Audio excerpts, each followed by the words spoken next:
Welcome back.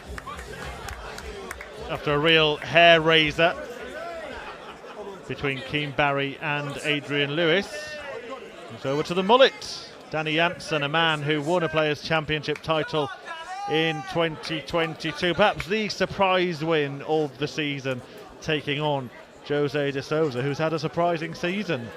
Lost his ranking money from the Grand Slam of Darts a couple of years ago, having failed to qualify for the tournament 2 years on. That means a big drop in the world rankings for de Sousa, who was occupying the top 10. But he is now down as far as outside the top 16 at the moment, 17th in the world. Looking to restore a bit of success, Portugal's premier player. Can he do it, starting by defeating the Dutchman Danny Jansen? Yeah, it's fascinating to see de Sousa outside the top 16, especially when you consider it's only 18 months since he was in the Premier League final. It's been a very odd year. That rankings drop, not being in the Premier League after being in the final of the previous one, having a winless season, and he's up against the ever-confident man with the mullet. That is something to behold, isn't it? I like his style. I like players having their own style, their own persona. Jose kind of done that, taking on the Special One mantle, although he did nick that from another quite famous Portuguese Jose, who, when he won the Grand Slam, he got a very nice video message off Mr. Mourinho, didn't he? Yeah, it was a very nice touch, actually. If that had been another famous brand of a man, they might have been suing him for nicking the mantle instead. Mourinho said, well done. Let's be a special two. Only a special two there in that visit from Danny Jansen. Now I'm cursing myself, Murph. I'm sitting here wearing a jumper that probably fell out of Val Dunican's drawers. Yeah, I'll just tell everyone at home, it's a real blessing that we don't have comms cam here on stage 2, because I'm very proud of this one. Paul Nicholson's jumper is brighter than the dartboard itself. There's a lot of dartboard colours on it. Got a bit of red there, a bit of white, I bit think of there's green. every colour on the spectrum there. Oh, there you go. But I do have a Danny Jansen t-shirt, and I didn't wear it today. If it was a bit warmer, I probably would have. Should have brought my Danny Jansen sunglasses instead.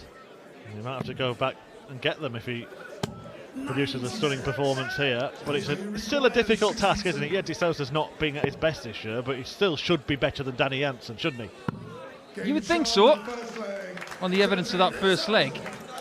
Good stuff from Jose. I'm just going to do a little bit of digging into the season of de Sousa, because very much like some other players, we categorise them by the wins that they've had, or in Jose's case, the wins that they haven't had. But the level of play, has it dipped that much? For de Sousa, he's played 118 games this season, and he's averaging 94.85. Now, if you look at 2 years ago, or maybe specifically that hot period around the spring of 2021, he was averaging around 97, 98. So it has come down by 2 points, but that does give you less likelihood of winning tournaments. But he was averaging that because in some tournaments he was averaging way in excess of 100, which he's not doing this year. And he hasn't been the 180 king since the end of the Premier League in 2021. That mantle's been taken by Dirk, by De Decker, by Heta. You were saying? By the way, the man who is now the man most likely to hit a maximum in any given visit, Dirk van Dijvenbode, is on this stream next. He faces Mickey Mansell. Oh, thanks for that, Murphy. You just gave me enough time to remove the foot from my mouth. Always the way, isn't it? Well, after this leg, I'll run you through some of the results from today, because there have been a fair few shocks. I know some of you will be dipping in and out of the marathon coverage here on stage 2. And this is the halfway point. This is game 9. It should be a bullseye now. That'll do very nicely. Treble 20. Getting the maths right, de Sousa. Maybe that's what he's doing wrong. He was far more likely to win tournaments when he was getting the maths wrong. How about this? That's all sort of right.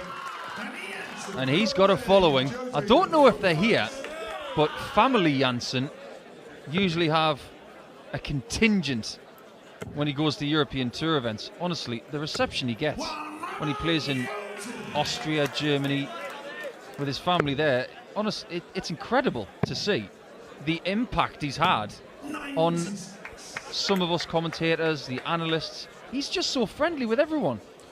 Well, what has been incredible is some of the results over on the main stage. It started with the number 1 seed, Damon Heta, getting beaten 6-5 by Ricardo Pietrasco. Other shocks include Nathan Aspinall's departure, the finalist at the Grand Slam just last weekend, knocked out by Martijn Kleermaker, Danny's Dutch compatriot. It's the mullet who gets the max here. Also, Josh Rock, a name on everybody's lips, knocked out by Cameron Menzies, but there have been wins for Rob Cross, Joe Cullen, James Wade over Mensa Suljovic, and Ross Smith, the European champion. He defeated Jan van Veen. Correct me if I'm wrong, Murph, but we've only got 3 former champions in the draw, right? Because Wright's not here, so that's Gurney, Anderson and Van Gerwen are the only people who can maintain the select club of this tournament. Phil Taylor's retired, and the other fella is wearing a horrible jumper. He's wearing an awful jumper and sitting next to me for his sins. So a new champion is more likely than an existing champion. True, because it is a tournament that hasn't yet been won by Gerwyn Price, who will be, at worst, I would say, joint favourite with MVG. Oh, James Wade. Oh, Jose de Sousa, who's got 85 left. Or Danny Jansen. Now we'll run through the results from this board in the next leg, but Danny Jansen might be about to win this one on tops. There's only one thing to say if he hits tops, and that's Roadhouse. Because he looks like Dalton from Roadhouse, which, before you go into those results, I can't believe they're going to remake that movie. What a crime on society. But Jansen kicks his way to 2-1 up. Back to the darts. Andrew Gilding 6, Ricky Evans 2. Callan Ridds beat Manos Razmar in the last leg decider. Darryl Gurney got the better of Keegan Brown 6-3. There was a win for Scott Williams on debut against fellow first-timer Alan Sousa 6-4. Jermaine Watermainer beat Brendan Dolan 6-3. Mike D. Decker won a fantastic match against Jim Williams 6-4. Same scoreline for Christoph Ratajski, not as good a match. And the same scoreline in a dramatic darting duel for Keane Barry over Adrian Lewis. Got to give performance of the day to Keane Barry. He didn't have the biggest average, but as performances and test score, he was tested. Winner of this as well, Paul, faces Christoph Ratajski. Now that is a real opportunity. If that's de Sousa Ratajski, it's 2 players in similar positions this season, and a real chance for one of them to really spark something before Ali Pali, isn't it? Yeah, very much so. You get yourself through to Saturday where you might have to play twice. Sunday is all about quarter-final, semi-final and final. Saturdays here at Minehead in November, it's about winning in the afternoon and the evening session. Yeah, a reminder, we will have coverage again from Stage 2 live on PDC TV. It will be a midday start. I believe it is a noon start. 43. So you won't have to say good morning to me tomorrow, Murph. Just good afternoon. We are staying in the same chalet, Paul, so it would be polite, wouldn't it? Especially if you put the bacon. If I wake to the smell of cooking bacon, I'll say good morning. Is that a hint? All right, okay. Let's see where you're going. I'm making you a paella later. To be fair, I will, to his credit, say that Paul Nicholson is a master chef. Jose require 32. Can Jose de Sousa come up with the right ingredients here? A dose of double 16. If he hits us, I'll give him a handshake. There you go, Jose. He's the master baker. Fifth leg, Jose to throw first. He's just got to rise to the challenge and have the 6 legs for the perfect loaf. Earned a bit of extra dough as well, wouldn't he, Paul? Yeah, £2,500 for this game. Not to be sniffed at, that's for sure. And as the As the tournament progresses, the prize money does double incrementally. £2,500 for getting here, 5,000 for round 2, then it's 10,000. Make the final day, you're on 15,000, and then things start to jump up remarkably after that. Semi-finalists get 25,000, runner-up gets 50,000, and the winner a cool £100,000, which is not a bad way to start your Christmas preparations for the Worlds.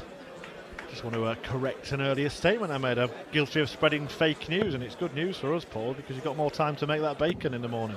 12:45 start tomorrow here on stage 2. Well, that looks like I've got no excuses. Who will be bringing home the bacon at the end of this tournament, and can Sousa get himself in the mix? 161 here, doesn't need to go. He could have stayed downstairs there, you know. When you get the 19, you leave 142. You could have gone 2 trebles 17 to leave tops. But as for the routes that Jose would take, he's the master of his own destiny. Double top it is eventually. And double top he takes for the lead.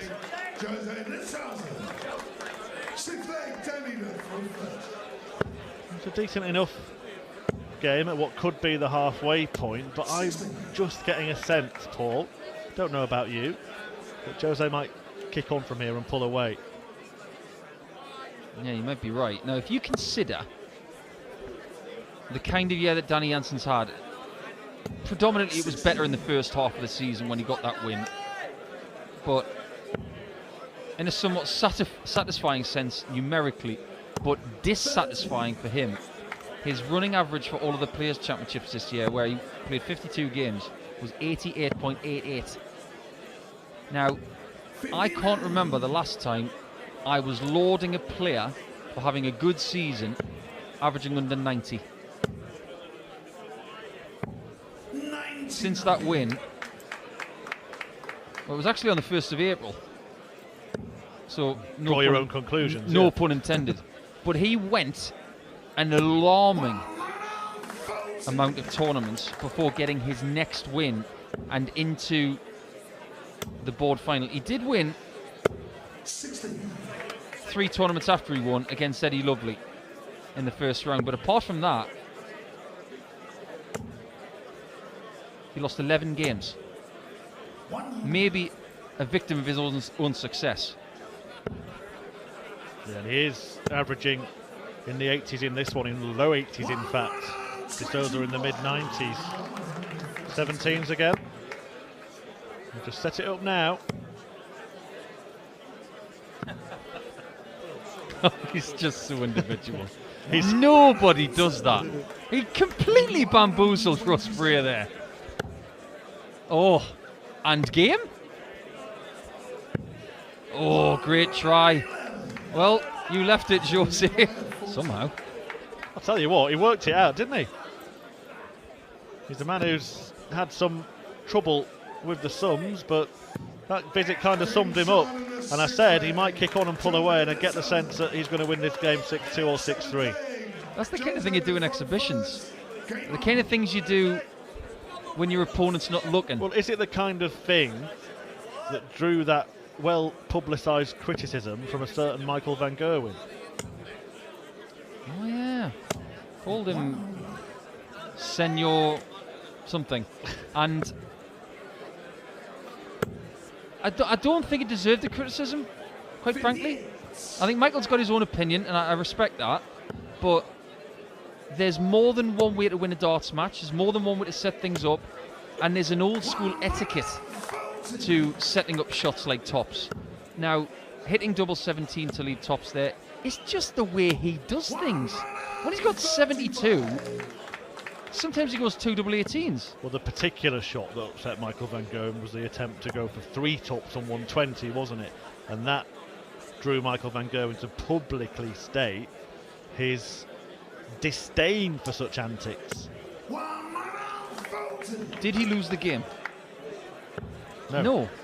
So what's the point in creating more column inches for something that's completely unnecessary? That's the way I would see it. And ultimately, de Sousa lost the game. So Michael was the person who was in the chairman's chair. Double 18. Well, they will always go that way on 1-2-1 as well, starting on the bullseye. There's only one way to go on this finish, but it's not going to happen for Danny Jansen. So de Sousa has a choice now to hit or split. I'm amazed he's splitting that. It works. 5-2 up. I honestly can't remember the last time I saw him do that. When he's left a double, he'll go for it. It doesn't matter whether it's odd or even. But he's gloriously unpredictable, and that's one of the reasons why we love watching him. This is decent, you know. This is decent stuff from de Sousa. He's averaging around 97 now. 36. He's hit exactly half of his double attempts. 93. It's going to be an interesting first World Championship for the mullet. He'll be in the draw. Yeah, I believe 6:30 the draw on Monday evening. So keep your eye out for that. There's always one game that just jumps off the page, right? I wonder which one it's going to be. Of the international qualifiers, who are you looking forward to seeing the most? Maybe more than one. Do you know what? There may be more than one for that as well. 51. There are a fair few players who I think are certainly worth keeping an eye on. I've got one for you. Go on. David Cameron. Okay. Ali Pali debut. World Seniors Match Play champion. Or was it Masters champion, sorry. I think he'll cause somebody problems.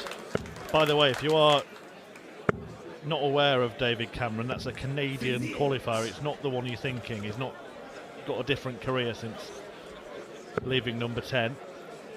I mean, you know, to be honest, I mean, they go down as international qualifiers, don't they? I think you've got to look at the three women, Lisa Ashton, Fallon Sherrick and Bo Greaves. Prakash Jiwa.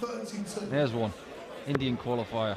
Watch out, Jansen going for a 1-3-2, and de Sousa's on a match shot. Another Dutch player, and Danny van Trijp, I think, is a very decent darter as well. Yep. But this is match point for Portugal's premier player. He's been on top all match, and he wins the match on tops. De Sousa demolishes Danny Jansen. A 6-2 success for the special one, who eases through to round 2, where he will face the top player from Poland in Krzysztof Ratajski. The Dutchman bows out. Another Dutchman in action next. Dirk van Dijvenbode faces Mickey Mansell in just a couple of minutes.